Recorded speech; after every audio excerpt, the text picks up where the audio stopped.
Hello. ഇന്ന് നമ്മൾ സംസാരിക്കാൻ പോകുന്നതിന് മുന്നേ എൻ്റെ കയ്യിൽ ഒരാളും കൂടെ ഉണ്ട്. ആരാ നോക്കിക്കേ, പെൻഗ്വിനാണേ. നിങ്ങൾക്ക് കാണാൻ പറ്റുന്നുണ്ട്. ഇതിപ്പോൾ ഞാൻ വരച്ചതാണ് കേട്ടോ. ഇത് വരയ്ക്കാനുണ്ടായ സാഹചര്യം എന്ന് പറയുന്നത്, സോഷ്യൽ മീഡിയയിൽ കുറച്ച് ദിവസങ്ങളായിട്ട് ഒരു പെൻഗ്വിനെ പറ്റിയിട്ട് ഭയങ്കര സംസാര വിഷയമാണ്. അപ്പോൾ നമുക്കും അതിനെപ്പറ്റി ഒന്ന് സംസാരിക്കാമെന്ന് ഞാൻ വിചാരിച്ചു. എന്താണ് ആക്ച്വലി സംസാരിക്കപ്പെടുന്ന ആ വിഷയം എന്ന് പറയുന്നത് 2007 വെർണർ എന്ന് പറയുന്ന വ്യക്തി ഇറക്കിയ ഒരു documentary film encounters at the end of the world എന്ന് പറയുന്ന ഒരു ഡോക്യുമെൻ്ററി ഫിലിമിൽ ഉള്ള ഒരു ക്ലിപ്പാണത്. ശരിക്കും അതിൽ സംസാര വിഷയമായേക്കുന്നത് എല്ലാവരും, അതായത് അന്റാർട്ടിക്കയിലാണ് പെൻഗ്വിനെ കാണുന്നതെന്നും മഞ്ഞുള്ള സ്ഥലത്താണ് പെൻഗ്വിൻ ഉള്ളതെന്നും പെൻഗ്വിൻ പറക്കാൻ കഴിയാത്ത ഒരു ബേർഡാണെന്നും ഒക്കെ എല്ലാവർക്കും അറിയാം. ഈ പെൻഗ്വിൻ എന്താണ് ചെയ്തത്? അവരുടെ ജീനിലുള്ള ആളുകൾ സഞ്ചരിക്കുന്ന ആ പാതയിൽ നിന്നും എതിർ ദിശയിലേക്ക്, ആരും പോയാൽ ജീവിക്കുമെന്ന് ഉറപ്പില്ലാത്ത ദിശയിലേക്ക് 70 കിലോമീറ്ററോളം ആ പെൻഗ്വിൻ സഞ്ചരിച്ച് അതിനുശേഷം ആ പെൻഗ്വിൻ മരിച്ചു പോകുന്നുണ്ട്. പക്ഷേ എന്തുകൊണ്ടാണ് ആ പെൻഗ്വിൻ അങ്ങനെ എല്ലാവരും പോകുന്ന ദിശയിൽ പോവാതെ മറ്റൊരു ദിശയിൽ പോവുകയും അവിടെ എന്തിനായിരിക്കും എല്ലാവരും ചിന്തിക്കുന്നത് പോലെ ചിന്തിക്കാതെ മറ്റൊരു രീതിയിൽ ചിന്തിച്ചതെന്നും? പക്ഷേ ഇതിനകത്തൊരു കാര്യമാണ്. ഇപ്പം എന്നെ സംബന്ധിച്ച് എനിക്ക് പറയാനുള്ളത്, എല്ലാവരും പോകുന്ന ദിശയിൽ പോകാതെ നല്ല ആവശ്യത്തിന് മറ്റൊരു ദിശയിലേക്ക് പോകുന്നു. അവിടെ ആ പെൻഗ്വിന് ഒരു നിമിഷമാണെങ്കിൽ 70 കിലോമീറ്റർ സഞ്ചരിച്ച് അവിടെ എത്തിയില്ലേ, ആ ഒരു നിമിഷം അല്ലെങ്കിൽ എത്രയോ മണിക്കൂറുകൾ ആ പെൻഗ്വിൻ അവിടെ ചിലവഴിച്ചിട്ടുണ്ടായിരിക്കാം. അതുപോലെ ഇതുവരെയുള്ള ഏതെങ്കിലും ഒരു പെൻഗ്വിൻ അവിടെ എക്സ്പ്ലോർ ചെയ്യാനെങ്കിലും പറ്റിയിട്ടുണ്ടോ? ഇല്ല, പറ്റിയിട്ടില്ല.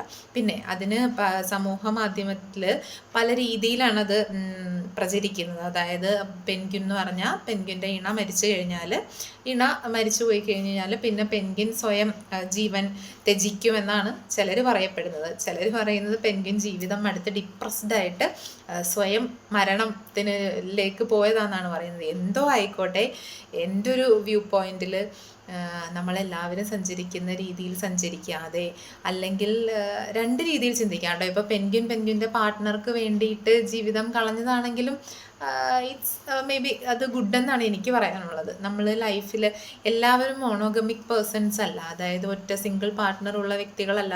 പല രീതിയിൽ ചിന്തിക്കുന്ന ആളുകളുണ്ട്. അപ്പോൾ ചിലപ്പോൾ പെൻഗ്വിൻ മോണോഗമിക് ആയിരിക്കാം. ആ മരണപ്പെട്ട അല്ലെങ്കിൽ എതിർ ദിശയിൽ സഞ്ചരിച്ച് പോയ ആ വ്യക്തി പാർട്ട്ണർക്ക് വേണ്ടിയിട്ടാണ് പോയത് എന്നുണ്ടെങ്കിൽ അത് സിംഗിൾ പാർട്ട്ണർ, ആ പാർട്ട്ണർ ആരായിക്കോട്ടെ, മരിച്ചു പോയിട്ടുണ്ടല്ലോ പെൻഗ്വിൻ്റെ വൈഫ് അല്ലെങ്കിൽ ഹസ്ബൻഡ് മരിച്ചുപോയി. ആ മരിച്ചുപോയ വ്യക്തിയാണല്ലേ വെരി ലക്ക്. ഇത്രയും ലക്കിയസ്റ്റ് ആയിട്ടുള്ളൊരു പാർട്ട്ണർ വേറെ ഉണ്ടാവില്ല ഈ ലൈഫിൽ. ആ പാർട്ട്ണർക്ക് വേണ്ടിയിട്ട് ലൈഫ് കളയാൻ തയ്യാറായില്ലേ, അതൊന്ന്. രണ്ടാമത്തെ കാര്യം എന്താണ്? Be different, B unique and construct your own path. അതാണ് എനിക്ക് പറയാനുള്ളത്. യുണീക്കായിട്ടിരിക്കുക. എല്ലാവരെയും എന്ന് കരുതി എല്ലാവരും ചെയ്യുന്നതിൽ നിന്നും എന്താ പറയുക, വേറെ ഓപ്പോസിറ്റായിട്ട് നെഗറ്റീവായിട്ട് എന്തെങ്കിലും ചെയ്യാമെന്നല്ല ഞാൻ ഉദ്ദേശിക്കുന്നത്. നമ്മളെപ്പോഴും യുണീക്കായിട്ടിരിക്കുക. ഇപ്പോൾ ഞാൻ ആതിരയാണ് അല്ലേ, ഞാൻ ഒത്തിരി ആതിരകൾ ഉണ്ടാവാം. അതിൽ നിന്ന് ബി ഡിഫറെൻറ്റ്, ബി യുണീക്ക് എന്നുള്ളതാണ് ഞാൻ എപ്പോഴും ചിന്തിക്കുന്നത്. നിങ്ങളും യുണീക്കായിട്ടിരിക്കുക, എനിക്കതാ പറയാനുള്ളത്. ഇപ്പോൾ ഒരു പെൻഗ്വിൻ്റെ സ്റ്റോറിയാണ് ഇപ്പോൾ ഇത്രയും സമൂഹ മാധ്യമങ്ങളിൽ ഇത്രയും സംസാര വിഷയമാവാനുണ്ടായ കാരണം. ഇത്രയും പെൻഗ്വിൻ മാത്രമല്ല, നമ്മുടെ സ്റ്റേറ്റ് ബേർഡില്ലേ വേഴാമ്പൽ എന്താ സ്വന്തം പാർട്ട്ണർ മരിച്ചാൽ തല തെല്ലി മരിക്കുമെന്നാണ് പറയുന്നത്. ഗ്രേറ്റ് ഹോൺബിൽ എന്നല്ലേ പറയുക ഹോൺബിലിനെ. അതുപോലെ പാർട്ട്ണറുടെ കാര്യത്തിൽ മാത്രമല്ല, നമ്മൾ യുണീക്കായിട്ടിരിക്കുക, നമ്മുടെ ചിന്താഗതികൾ വളരെ നന്നായിരിക്കുക. എനിക്ക് അത്രേ പറയാനുള്ളൂ. പിന്നെ ഈ ഒരു വേൾഡിൽ അത്രേ ഭയങ്കര യുണീക്നെസ്സോ അല്ലെങ്കിൽ ഭയങ്കര സ്നേഹമോ തൻ്റെ പാർട്ട്ണറോട് അകമഴിഞ്ഞ സ്നേഹം കാണിക്കുന്ന ആളുകളൊക്കെ വളരെ ചുരുക്കമാണ്. അങ്ങനെ ആയിട്ടിരിക്കുന്ന ഒരാളായിട്ട് എപ്പോഴും ഇരിക്കുക. ബന്ധങ്ങൾക്ക് വാല്യൂ കൊടുക്കുക. നമ്മുടെ പാർട്ട്ണർ തരുന്ന വാല്യൂ നിങ്ങൾ തിരിച്ചും അങ്ങോട്ട് കൊടുക്കുക.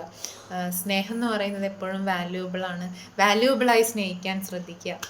ഒരാളുടെ ഒരു ഇമോഷനും ചെറുതല്ല. സ്നേഹമായിക്കോട്ടെ, സങ്കടമായിക്കോട്ടെ, അവർ നമുക്ക് വേണ്ടി അനുഭവിക്കുന്ന വേദനകളായിക്കോട്ടെ, അല്ലെങ്കിൽ പല കാര്യങ്ങളുണ്ടല്ലേ, അതൊക്കെ തിരിച്ചും അങ്ങനെ തന്നെ അവർക്ക് കൊടുക്കുക. അതിൽ ഇച്ചിരി പോലും മാറ്റം വരാതെ, ഇച്ചിരി പോലും കുറവ് വരുത്താതെ, ഒരു നോട്ടം കൊണ്ട് നിങ്ങൾക്ക് പരസ്പരം മനസ്സിലാവട്ടെ. നന്നായി ജീവിക്കട്ടെ, എല്ലാവരും ഹാപ്പി ആയിട്ടിരിക്കട്ടെ. Okay, thank U.